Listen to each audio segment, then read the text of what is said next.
I'd like to call to order this meeting on February 21st, 2024. May we have the Pledge of Allegiance, Chief? Pledge allegiance to the flag of the United States of America and to the republic which stands one nation under God, indivisible, liberty and justice for all.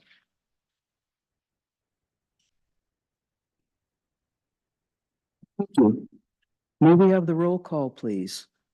Mr. Bacon, Present. Mr. Bioki, Present. Mr. DeCosta, Present. Mr. Erbaldinger, Present. Mr. Lawrence, Present. Ms. Martin, Present. Mr. Watkins, Present. Mayor Porco, Ms. Sawiski, Mr. Corbel. Mr. I'm here. I'm Brett, sorry. Here. and I'm present as well. Thank you.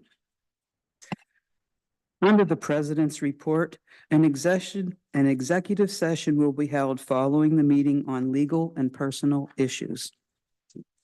The mayor isn't here for the mayor's report, the tax collector's report. But Chief Williams is here, please. I am here. Thank you, Madam President. The only thing I want to report on this evening is that we've had a few more calls when it comes to people trying to be scammed, and they've either gotten it by phone, by email, or on their cell phone. So again, be very cautious about who you provide any information to. Be very questioning in who you give anything to as far as your name, your address, anything. I mean, if they don't already have it, they shouldn't be calling you. And you have to remember that. They should never have to ask you for your information if they're the people that are having the problem. So keep that in mind and just be aware of that. People have, I've seen on the news where people have been asked to go and get Bitcoin to give people, which is just insane. So again, when it sounds totally unrealistic, and you have the ability to call your own provider, whether it could be as silly as cable bills, Duquesne Light. If you have a bank that's calling you, again, call them directly from the phone number that you have to verify that any of these things are real, because most of them are fake. Thank you, Chief Williams. Under the Forest Hills Community Alliance, Ms. Dempsey sent a very long report, which will be in its entirety in the minutes, but some highlights were about the conversation series that Forest Hills Forward is holding, as well as an update on our band show. Chief Colella is not here. Chief Master Andrea is not here. Mr. Corbel, the solicitor's report. Yeah, nothing to report this evening, Madam President. Thank you. For the Wilkinsburg Penn Joint Water Authority report, Ms. Braz noted that since our last report, there were 11 breaks. All have been repaired. Restoration will take place in the spring. 17 Sumner, 306 and 113 Glasgow, 533 Fillmore, 103 Fairfax, 151 Roberta, 404 Newport, 937 Sherwood, 260 Ridge, 1075 Brinton, and 132 Rockwood. Under Connect, Mr. Bacon, anything to report? Yes, I attended the first meeting with Connect for the Electrify Allegheny program, which will be most likely in March, sending some Duquesne Light folks to the borough for a site visit to evaluate our charger situation options for the police EV chargers. It should all be free, and there will be some additional direction on potential options and grant writing. Thank you. Mr. Bioki, Mr. Lawrence, do you have anything to report? Nothing to report. Mr. Erbaldinger, do you have anything to report? Nothing to report. Thank you. We will then move on to public comment. At this time, citizens may address council on any issue, whether appearing on today's agenda or not. Only residents and taxpayers of the borough of Forest Hills will be permitted to address council. Speakers will be permitted to speak for a maximum of 5 minutes. Groups of people will be required to designate a spokesperson to represent them before council, who may speak for a maximum of 10 minutes. Citizens are asked to use the microphone at the speaker's stand, clearly state their name and address for the record, and keep their comments brief and to the point. And please spell the name for the record. Speakers are reminded that council uses these comment periods as opportunities to gather information and not to respond directly to concerns raised. Information gathered will not be discussed at the business meeting, but instead will be referred by the council president to the appropriate committee for review and discussion at the next meeting. Would anyone like to come up and speak?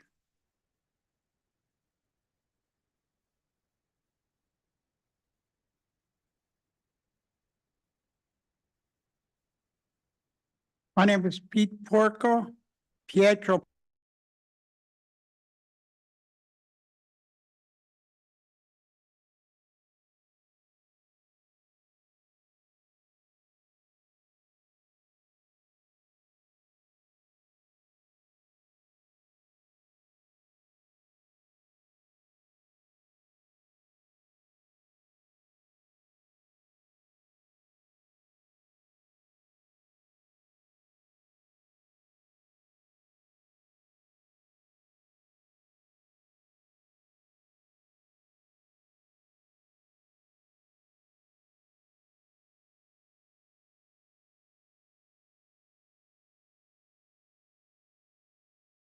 Because of my neighbor cut this tree and put him in my property. And when he did, I happened to come home that day and I told him that he couldn't put the tree in my property. And he told me I was a hostile man. I left because I'm too old. And I come here to get an advice, or I should get in touch to let him know it's not right to do it. But nobody give me an answer. So I'm here for an answer. Was this about that there's still debris left in your yard? I'm trying to remember, sir. Yes, still is there. And my dog, the property, it's very steep. Only goats can walk on it. My dog let something go down, and I only got a little bit of passage to go down, but he put the wood there. I tried to go get the toy, and I got stuck inside the wood that he put there. I almost had to call the fire department to get me out. So I don't know what to do. And that's another neighbor. He's behind my house. He lives on Evan Way. He doesn't live there. He owns the property. And the house is 229 Avenue A. I can't see, I don't know where he lives. I never saw him again. I don't know where he lives. The guy that's in charge, Mr. Brunsell, I talked to him, he talked to him, and he told me to call the constable. I did call the constable, and he told me he's in charge of Mr. Brunsell. And also, I'd like to know that he was there before he put the tree there. Him and the borough worker in charge, Mr. Talacker, was there twice having a meeting with the guy. One of the tree was on his property. But then he cut it and he put, not all of it, but most. I can't get to the bottom of my property with the wood there. And also, when I bought the house, A year later, a tree died that was on a hillside. And the borough told me that was my tree. I had to cut it. If I will cut the tree, it will fall into my property. They demand God get rid of the tree, which I could have cut the tree for $500 and leave it in my property. But no, I had to take them out, and it cost me $2,000. And now somebody else put history on my property. I think I understand what's going on, Mr. Porco. I will talk with Mr. Branzel and see where we're I'm at. tired of the wait. Like I say, it's 6 months I that I understand. was here. I can't give you a decision or an answer tonight. I'm sorry. And I got another thing. You guys did a nice job on the park, but now I got a problem. Because you guys, I'm talking about the borough. There used to be enough parking space for 5, 6 cars. Somebody decided to get rid of the parking space for grass area. Now, when the people come and they come with the cars, they park in front of my house. I'm crippled. My wife is crippled. We can't park in front of the house because it's always somebody there. I don't know. I need a handicap sign in front of my house. Because now, all of a sudden, they come to the park and they park in front of the house. So appreciate it. You guys put the park back to the way it was. Thank you. People can park instead of parking on the street. Mr. Morris, would you take note of that, please? And I'll talk to you about that later. Thank you.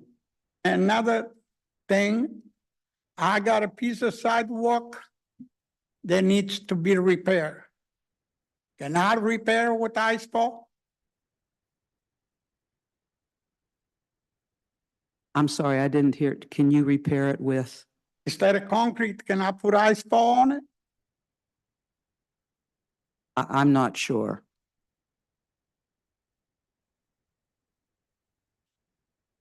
We'd have to check on that. Well, because the borough replaced a piece of sidewalk right up by mine, and they put ice fall. I wonder if I could do the same. We have to check on that. Okay? Another thing, what's the speed limit on Avenue L? I am sorry, you're running out of time, sir. Yeah, I know, but I'm running out of time because it seems like the speed more than a speed on Greensboro Pike, and Placerville got more traffic than Greensboro Pike. Yesterday, I was looking outside, 2 cars, they went by, and probably they were doing 70, and they went right through the stop sign, one after the other. I'm sorry, sir, your time is up. It's always time. 5 minutes, I don't think it's enough. Thank you. Is there anyone else, sir? Please. Evening, my name is Doug Blair. Can you hear me? Yes. You want me to go fast and be 5 minutes or reasonable paced in 5.5? 5 minutes. You think, whatever you think is best. I'm not sure you want the 5, but okay.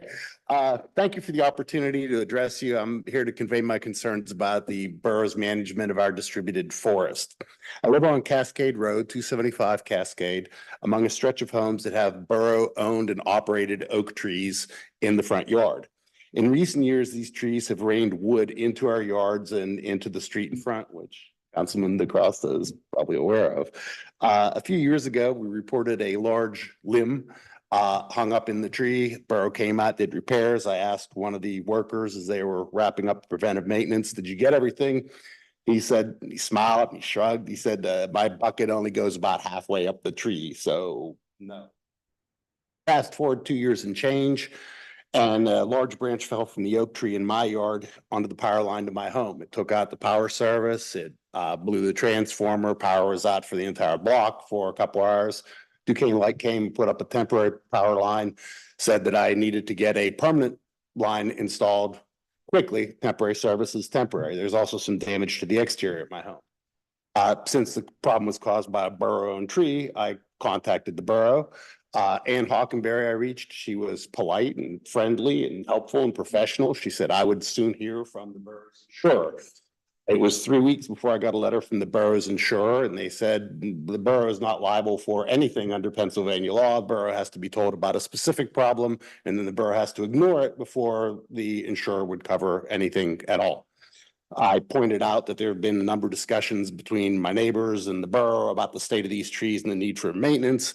And the insurer said, somewhat ludicrously, I think, I would have had to have identified a specific branch and a specific thing that would happen if the branch fell. And then that would have to happen before the insurer would even consider opening a claim for this. This doesn't seem aligned with the DNA of a community called Forest Hills. So I went back and looked at the strategic plan. In the 2019 strategic plan, it says, among other things, and I quote, develop a plan and secure services of a certified arborist to oversee maintaining, replanting, and caring for the Forest Hills tree canopy on both public and private land, end quote. It also says we should strive to retain Tree City USA status. I went to the Arbor Day Foundation website, and one of their major requirements is, quote, someone must be legally responsible for the care of all trees, end quote. Given what the borough's insurer told me, the current reality is that residents are responsible for the care of these trees, or at least the surveillance of them.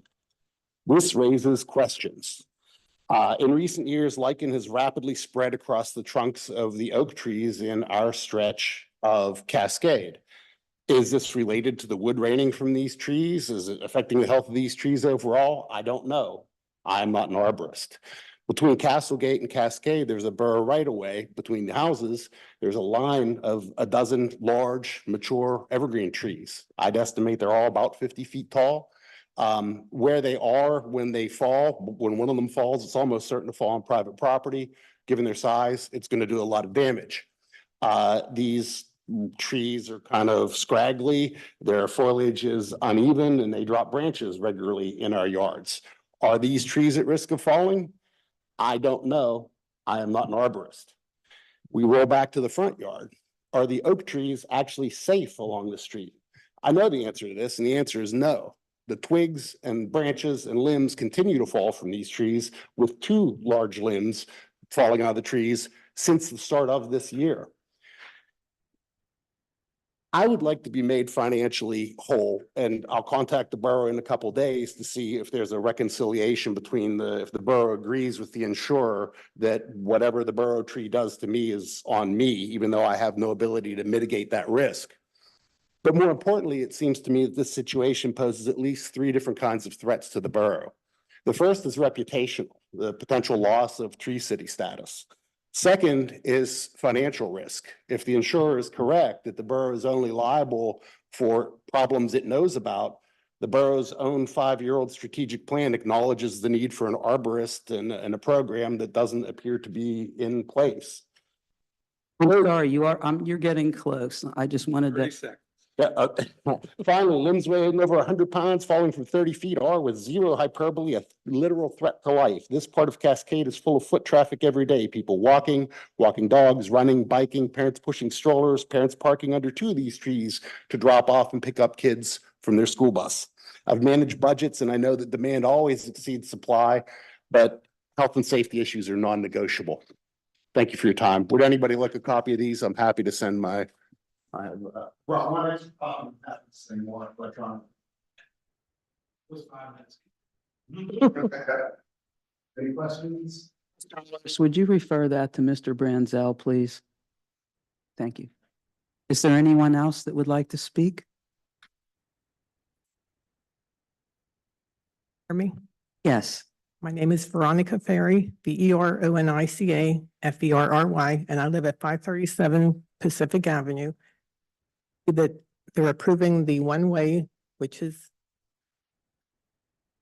but I also think that I know, poor Mr. Bianchi, I feel bad. I hounded him the whole time, but every time I see something, just like Mr. Porco on his street, the speeding on our street, since they've made it like one side, which we don't have enough parking on our street, especially since we don't even have all the people that are moving into the area, which we have rentals. And I was out this morning and I was out on the front porch, cleaning my porch, and people are just flying down my street. And it's actually, I'm not a fan of a groundhog, but one was killed on the street and that's never happened before. And I just hope that, beyond hope, that you change back to the way it was. I appreciate it. Thank you. I didn't know, I have a consolidation. I'm on the agenda. I don't know if I need to do anything about that. Consolidation. That's the. We will, when we get to that, if you have anything you want to say, you may as well say now. You still have a couple minutes, but it's pretty pro forma at this point, so it's up to you. Sure. Very much. Thank you. Anyone else?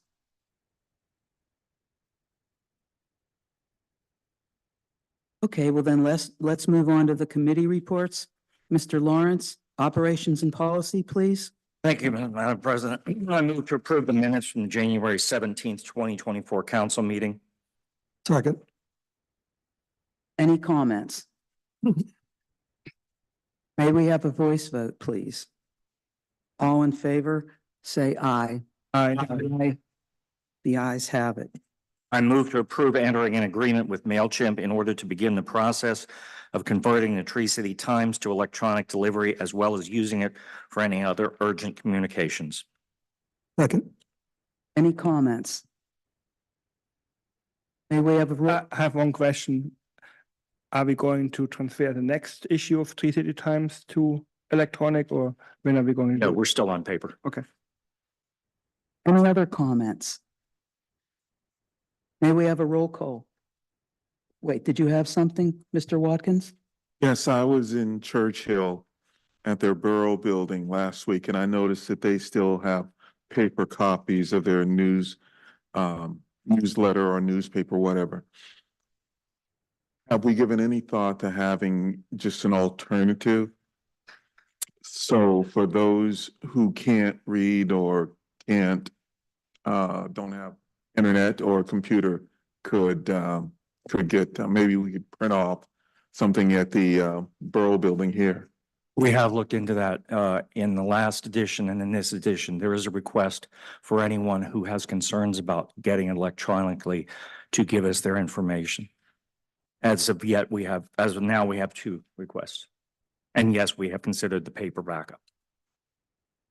Okay, any other comments? May we have a roll call vote, please?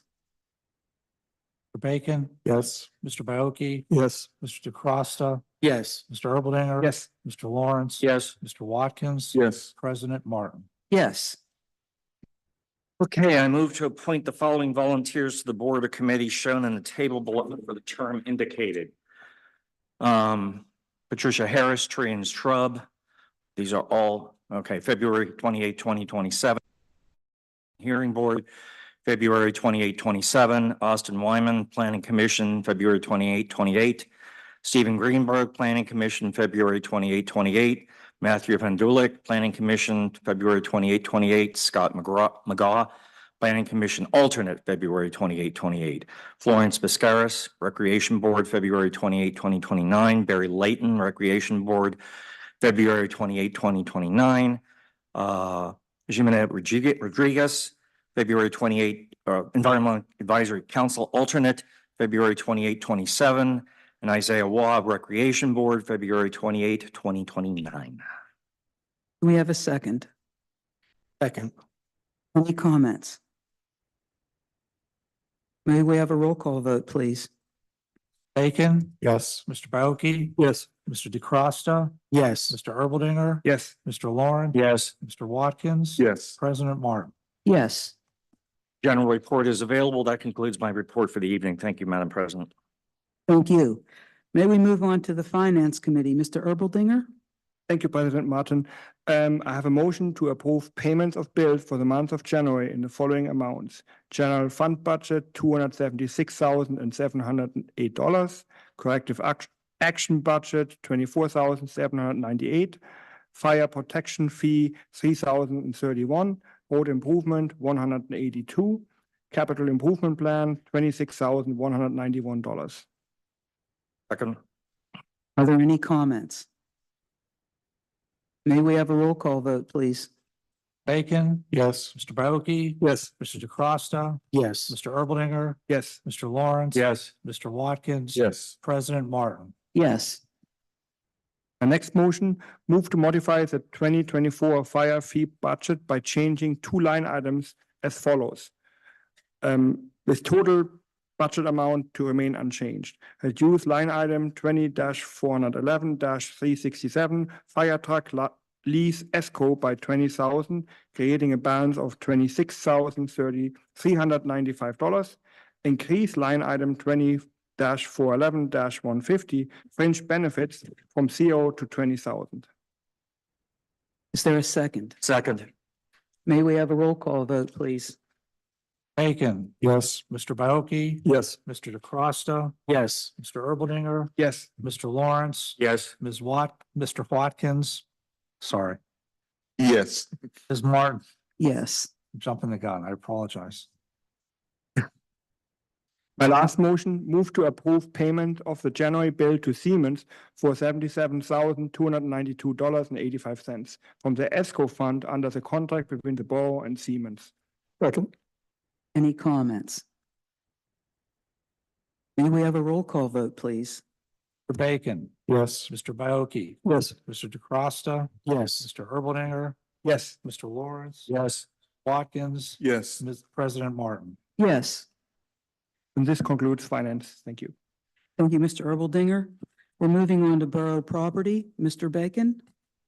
Thank you, Madam President. I would like to move to authorize Mr. Reamer to enter an agreement with the James D. Anderson for pool caulking services in the amount of $22,365 with funds to come from the 2024 capital improvements plan.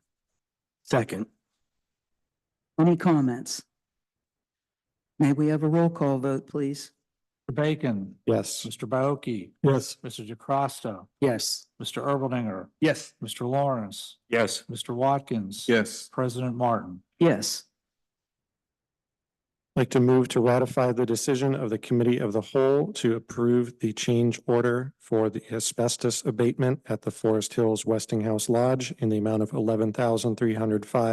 $11,305.65 as approved by the borough engineer. Second. Any comments? May we have a roll call vote, please? Bacon, Yes. Mr. Baoki, Yes. Mr. DeCosta, Yes. Mr. Erbaldinger, Yes. Mr. Lawrence. Yes. Mr. Watkins. Yes. President Martin. Yes. Okay, next we have two motions that were prepared by LSSE. I believe, Mr. Corbel, if you can help us sort of navigate this for the moment. I believe it would be most prudent for us to determine whether we're voting for option 1 or option 2, and then determine which alternates we may wish to add on top of that. Is that correct? That's correct. Okay. Mr. Brett, would you please explain in your expert terms about the option 1 and 2? Yes, good evening. Before you, I placed two exhibits. The first one is option 1, and it keeps the mansard roof around the current lodge and puts a standing seam roof around it to finish off the roofing. Alternate 1 is to cut 2 feet off the bottom of that entirely around the building. And that's what you see, the red line that we put on option 1. That's approximately 2 feet that would be removed to make the mansard shorter. So you don't have such a in your face height. I mean, it's quite a large distance today. And alternate 2 is snow guards. You have 3 areas that pedestrians will be going in and out of the building. Folks using the lodge. The snow guards is so when you get winter weather, if you build up on the standing seam, it breaks it up so it doesn't all come off at one time.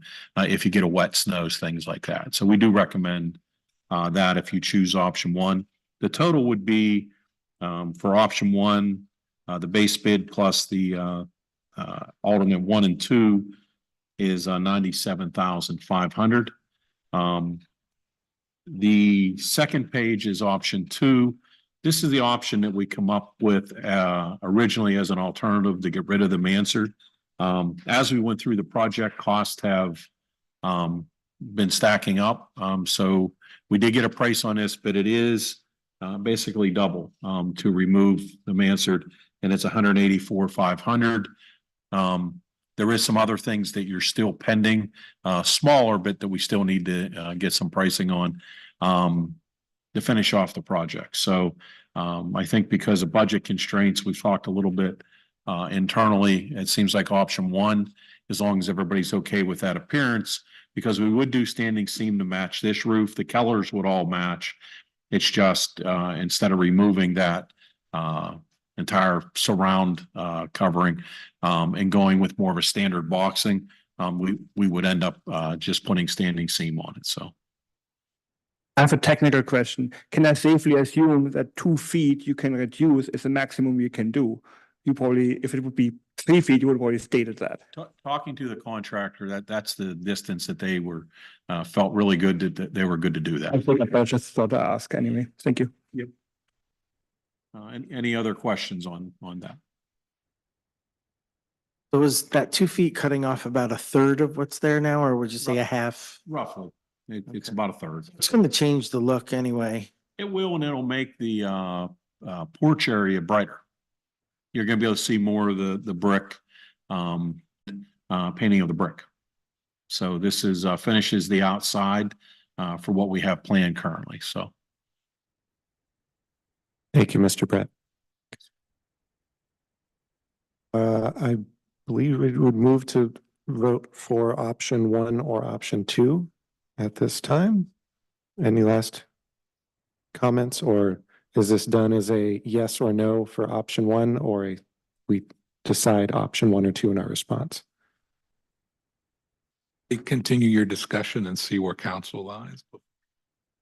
But you can also make a motion and they could be rejected. Either way works. How about, do we have any comments on? Yes, I have a. Okay, go ahead. Now we learned about that we can take off 2 feet, and I think probably everyone agrees with me, $100,000 extra to make it. Candidly, it looks prettier, the option 2, but I don't think we can afford that. But I would highly recommend to go for alternate 1, which would be to reduce the roof by 2 feet, and the $2,800 to have those snow guards on the stairs. So I would recommend that we go for option 1 with both alternates. That would be my vote. I'm not quite sure before Ian and I were on council if there'd been any discussions about the look and design of this, but does option 1 pretty much conform with the idea of containing the campus look and everything? It does. It's going to be matched to the same colors that will be like the outside of this building, as well as the roof for the new pavilion. Everything will be like that campus look. So it's pretty much the mansard that will remain. Yes, just. Okay. Mr. Watkins? Where it says that there are 2 alternates, but I also see another alternate.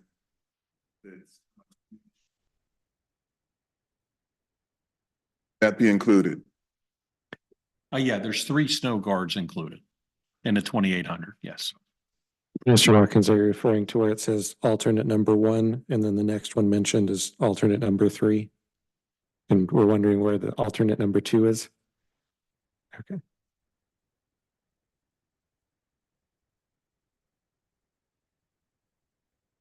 Well, just to confirm, there's the 2 alternates. It's just a numbering issue. Okay, thank you. For my personal comment, I was initially leaning against alternate 1, kind of preferring the additional shade and afternoon, late afternoon, low sun angle events. and just a little extra shelter for, winter time and stormy days and things like that for events to continue outside. But I think seeing the plans, I think that additional openness would look very nice. Are we all for option one then?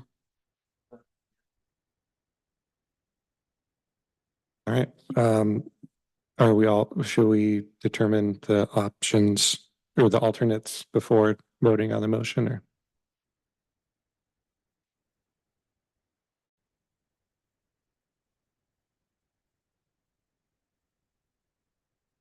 Okay, including alternates. Do we have any concerns about including both alternates? I guess I'm not understanding exactly. There's 1 and 3 here. Number two was painting of the handrail, which you're replacing the handrail with another contract. That was number two. Sorry for not explaining that. I see. Okay. Yes, sorry about that. All right, I move to approve the proposal from S&N Industries LLC for option 1, the base bid in the amount of $79,200 to remove existing wood shakes from Westinghouse Lodge mansard roof and replace with the standing seam roof panels and painting exterior of building, and including the alternate number 1 in the amount of $15,500 to raise the bottom of the mansard roof up 2 feet, and alternate number 3 in the amount of $2,800 to install snow guards over stairs and ramps. May we have a roll call vote, please? Bacon, Yes. Mr. Bioki. Yes. Mr. DeCrossa, Yes. Mr. Erbaldinger, Yes. Mr. Lawrence. Yes. Mr. Watkins, Yes. President Martin. Yes. Thank you. I move to authorize Mr. Reamer to order a climbing wall for the Forest Hills Pool at a cost not to exceed $15,500 from B&R Pools, with the cost covered by a donation from Rick Stein. Second. May we have a roll call vote, please? Discussion, please. Oh, I'm so sorry. Mr. Baker? Yes, I think this is possibly something that needs to be looked at a little closer. I'm a little concerned with with this wall being in the pool. People will be, or kids primarily, will be climbing that wall and could possibly be injured or injure someone else falling off the wall. It will also cause some additional liability for the borough. And the lifeguards would actually have to be monitoring this closely. The children can also climb up and over the top of that wall and tumble onto the concrete. So I think of all the options that we had for taking this donation, this was probably the least desirable. So I'm just throwing that out there. There's a lot of problems with this potentially. Thank you. Mr. Erbaldinger? I discussed this with Mr. Reamer, and basically some of your concerns, he actually proactively already talked to insurance. Our insurance premium would not go up. The design of that is really made exactly for that reason. The company, they design safe, it's their business to do something like that safely. So, and if you look at the pictures, the wall actually goes up and then it has an overhang. And the overhang doesn't have those little climbing knobbies. So it's actually the design prevents kids from climbing all the way to the top of that wall to climb over and fall off the other side. And then, because I was kind of confused where he wants to put it. So he wants, if people know our pool, it has like in the deep end, it has a diving area. So he would put it into that a little bit further away where kids dive, into the diving area. And there's already a lifeguard watching the diving area from across the pool. So there wouldn't be any additional lifeguards needed. So, I mean, Walt is an expert on pool management, so I would trust his judgment. So he has a plan to prevent kids from jumping off of there and hitting someone else that's swimming underneath that. Yes, he will actually want to put another rope in between to divide the current diving area, which is like, I don't know, 15 feet plus long into two separate sections. He's gonna rope that off then. He has plans, but I don't know exactly if he had it already fully thought out. Just one more question about the motion. It's authorizing Mr. Reamer to order the climbing wall. Is that appropriate or should that be the borough manager? It's fine. It's, he's the one who investigated it and Okay, talked to the. just checking. Okay, We have a second, correct? Okay. May we have a roll call vote then? Bacon? Yes. Mr. Baoki? No. Mr. DeCosta? Yes. Mr. Erblinger? Yes. Mr. Lawrence? Yes. Watkins? Yes. President Martin? Yes. Right, I move to authorize Mr. Reamer to hire those shown on the attached pages as summer employees and coaches. We have a second? Is that a request for comment? Like I do every year, because one of my kids is on the list, I have to abstain. Same for me. Thank you. Any other comments? Can we have a roll call vote, please? Bacon? Yes. Mr. Baoki? Yes. Mr. DeCosta? Abstain. Mr. Erblinger? Abstain? Mr. Lawrence? Yes. Mr. Watkins? Yes. President Martin? Yes.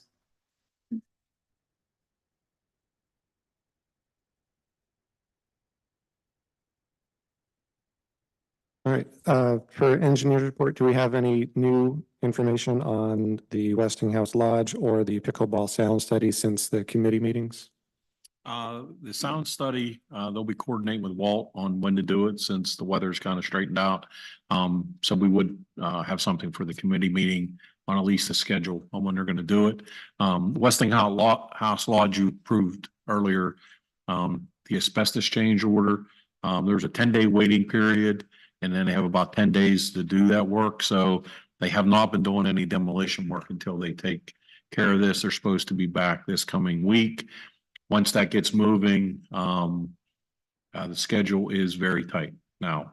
The 30-day cushion we had built in is now gone because of the waiting period and the days to complete the asbestos abatement. So we will keep you up to date as we go, and Walt, to make sure we don't have any other issues. So, but other than that, everybody should be getting very active here between all the contractors. We'll actually have a group meeting here over the next week or so with everybody that has all the different pieces, including the playground, SNN, since they have a bunch of contracts now, to make sure each one of them get moving. So. Thank you, Madam President. This concludes my report. Thank you, Mr. Bacon. We'll move on to planning and zoning. Mr. DeCosta? Thank you, Madam President.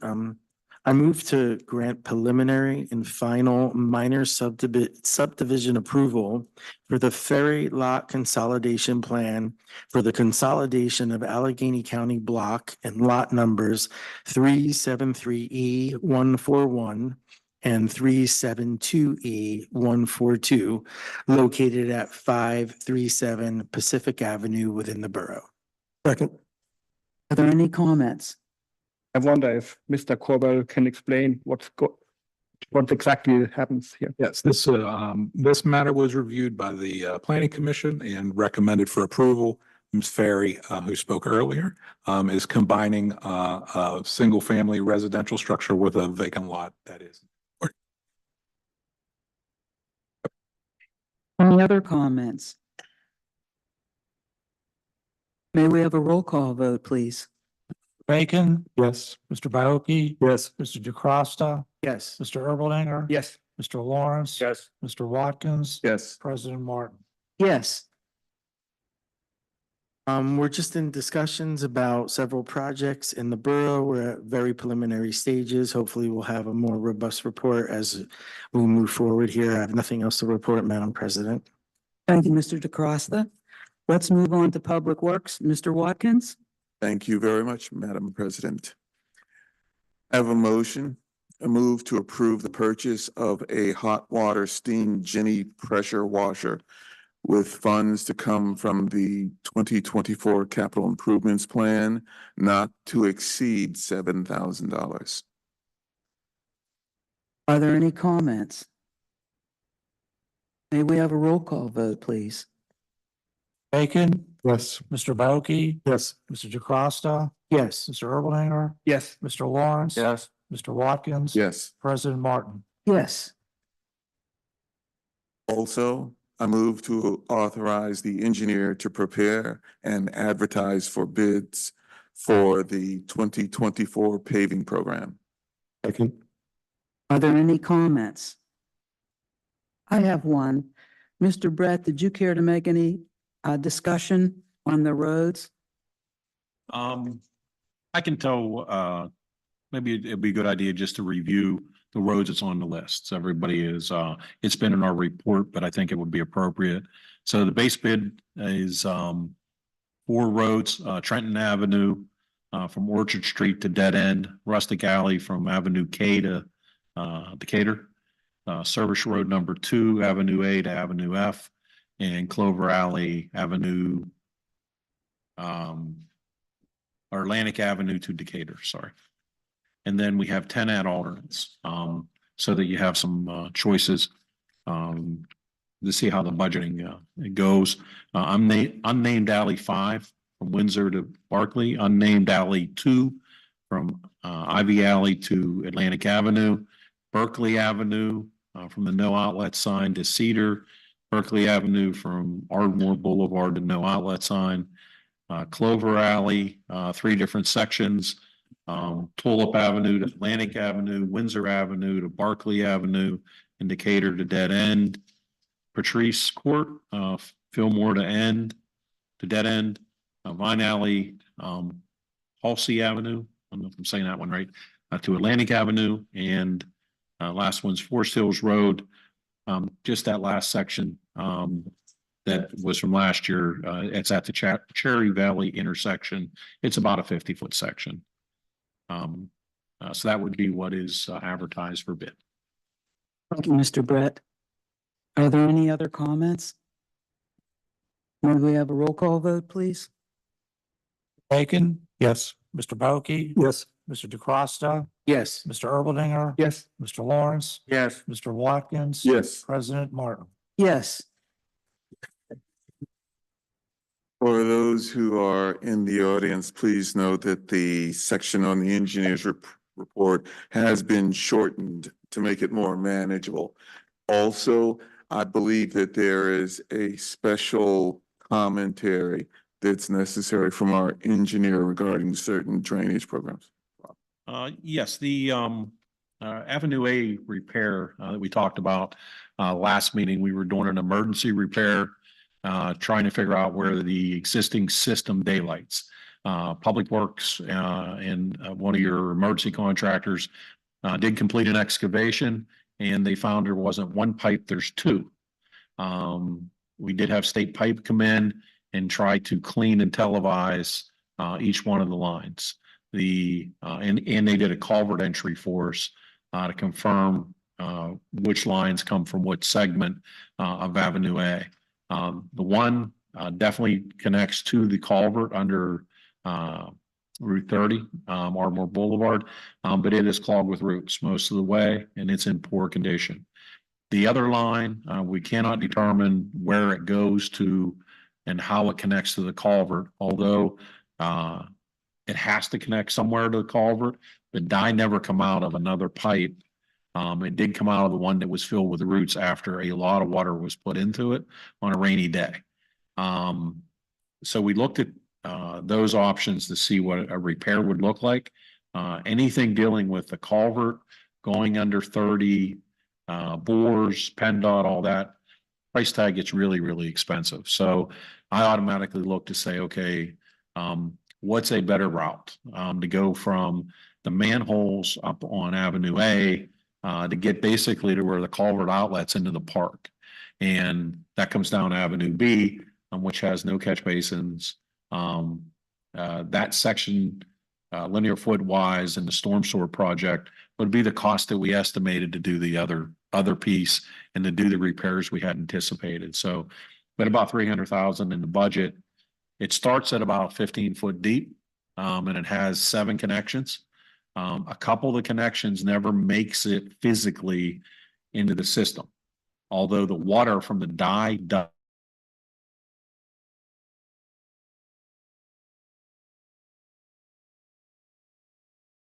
these manholes are very unique.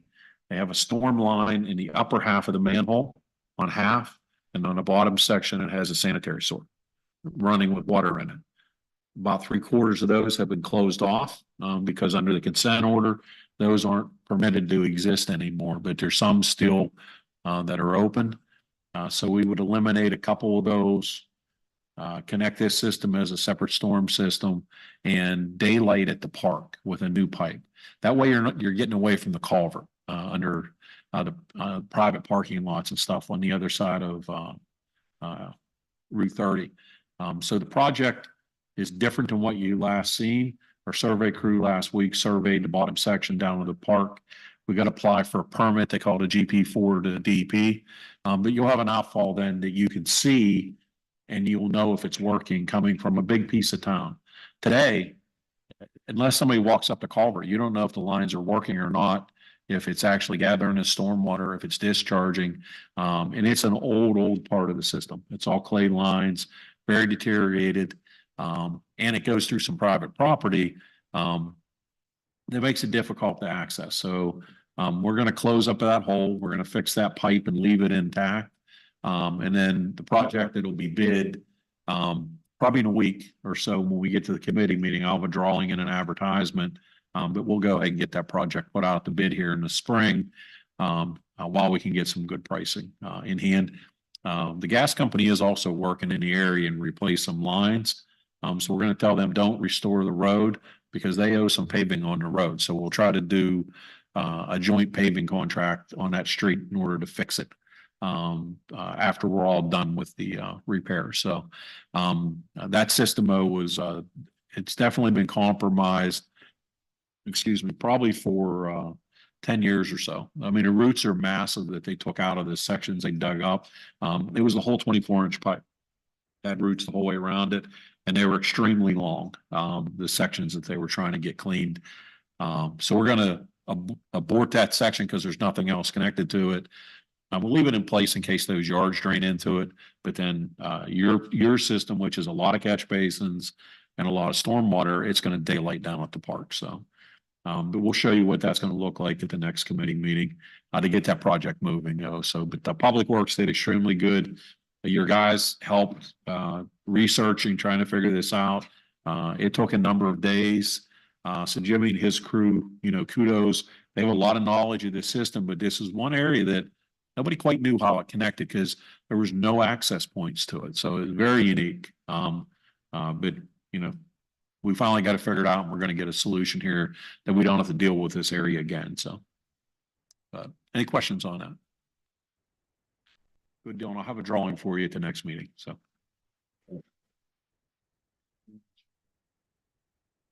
Our foreman is not here. However, his report is within the agenda for you to read, and that concludes Public Works. Thank you, Mr. Watkins. Let's move on to Public Safety. Mr. Bioki. Thank you, Madam President. I move to approve a temporary barrier for 60 days to close the median on Ardmore Boulevard at Fillmore Road, pending approval and coordination with PennDOT, thereby preventing crossover and left turn traffic from Fillmore onto Ardmore. Second. Are there any comments? Yes. To confirm, this is going to eliminate, if in place, it would eliminate the left turn lane from eastbound Ardmore traffic being able to turn on to Fillmore, correct? That's correct. Are there any other comments? May we have a roll call vote, please? Excuse me. Mr. Bioki? Yes. Mr. DeCrossa? No. Erbaldinger? Yes. Mr. Lawrence? Yes. Mr. Watkins? Yes. President Martin? Yes. I move to end the trial period and approve the traffic changes on Wilkins Road following a traffic study by the borough engineer and by authorizing the solicitor to prepare and advertise an ordinance. Second. Any comments? May we have a roll call vote, please? Mr. Bacon? Yes. Mr. Bioki? Yes. Mr. DeCrossa? Yes. Mr. Erbaldinger? Yes. Mr. Lawrence? Yes. Mr. Watkins? Yes. President Martin? Yes. I move to approve the trial one-way designation on Pacific Avenue following a traffic study by the borough engineer and by authorizing the solicitor to prepare and advertise an ordinance with parking on one side of the street remaining in place pending review of an alternate parking pattern. Second. Any comments? I have one. Erlanger? Like you just mentioned, pending review of alternate parking pattern. That's Do correct. we have any updates on that or you haven't done it yet? I received a late update from Mr. Brett, and I haven't reviewed that yet. Okay. Any other comments? May we have a roll call vote, please? Mr. Bacon, Yes. Mr. Baoki, Yes. Mr. DeCosta, Yes. Mr. Erlanger, Yes. Mr. Lawrence, Yes. Mr. Watkins. Yes. President Martin. Yes. I move to approve the bid of Precision Fencing for the purchase and installation of fencing at Forest Woodlands Park in the amount of $6,936 and Ryan Glen Park in the amount of $6,673 with funds coming from the 2024 capital improvements plan. Do we have a second? Second. Any comments? Yes, I would like to make a comment just for clarification that the fencing does not encompass the entire park. It's encompassing the play area where the children are playing. Any other comments? Roll call vote, please. Bacon, Yes. Mr. Baoki, Yes. Mr. DeCosta, Yes. Mr. Erlanger, No. Mr. Lawrence, Yes. Mr. Watkins. Abstain. President. Yes. The balance of our report is in the agenda. That concludes our report. Thank you. Is there any new business? I adjourn the meeting by acclamation without objection. Our next scheduled meeting for the business is March 20th, 2024. Our next scheduled committee of the whole meetings are to be held live Tuesday, March 5th and Thursday, March 7th. Thank you. The meeting